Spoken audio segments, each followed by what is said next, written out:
Okay, this is chapter 50 of As Good as Dead. 50. The town buzzed with talk, fizzled with it.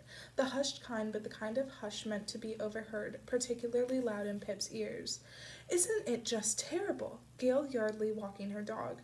There's something very wrong with this town. I can't wait to leave. Adam Clark near the train station. Have there been any arrests yet? Your cousin knows someone at the police, doesn't he? Mrs. Morgan outside the library. Dawn Bell came into the store last week and she doesn't seem too upset. You don't think she had anything to do with it? Leslie from Stop and Shop.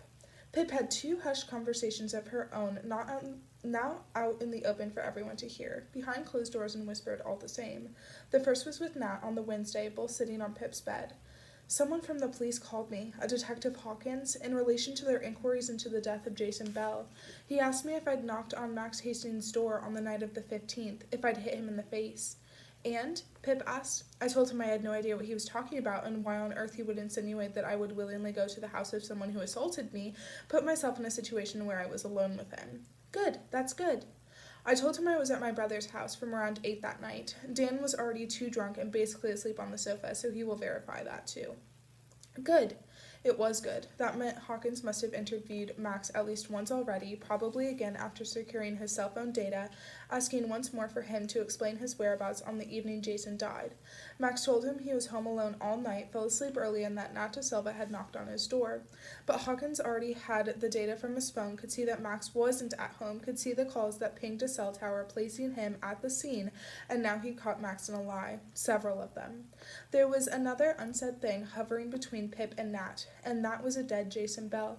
Nat could never ask why, and Pip could never tell, but Nat must know. The look in her eyes told Pip that.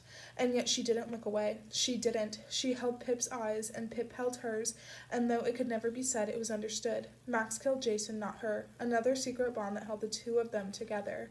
Her second conversation was with Kara the next day, sitting at the table in the ward's kitchen after Pip had received a text. Can you come over?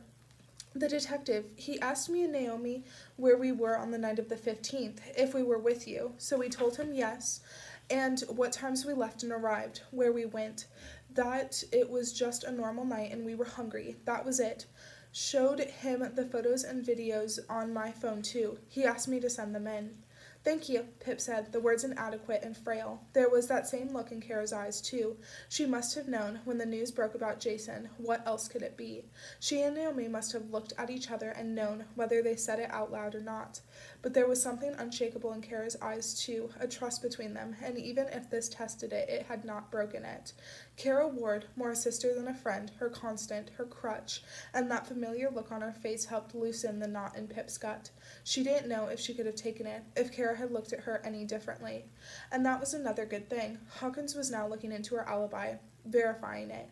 He'd checked with the witnesses, and he must be following up, requesting the traffic camera footage, searching for the journey her car had made that night.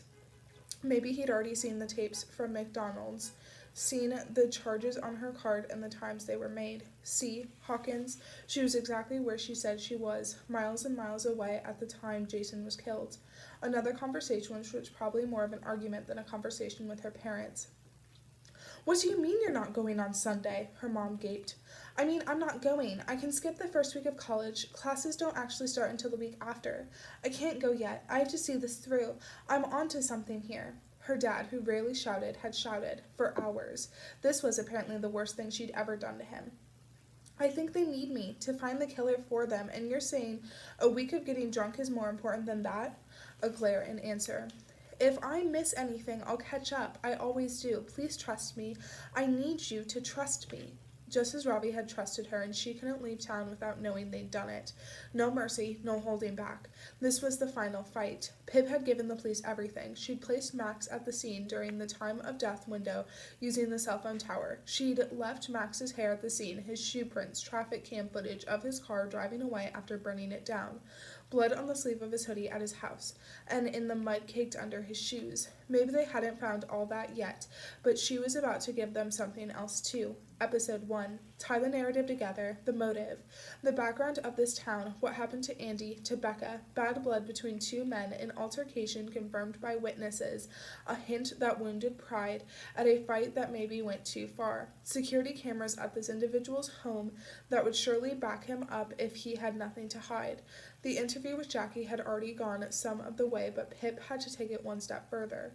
The worst they could do was tell her to take it down, tell her to stop interfering, but the damage would already be done, the seed planted. She couldn't name the suspect, and she wouldn't have to. Hawkins would know who she was talking about, and this was just for him. He was the only listener who mattered. Build the case against Max for him, so he'd never tried to build one against her. A Good Girl's Guide to Murder. Who Killed Jason Bell? Season 3, Episode 1 successfully uploaded to SoundCloud.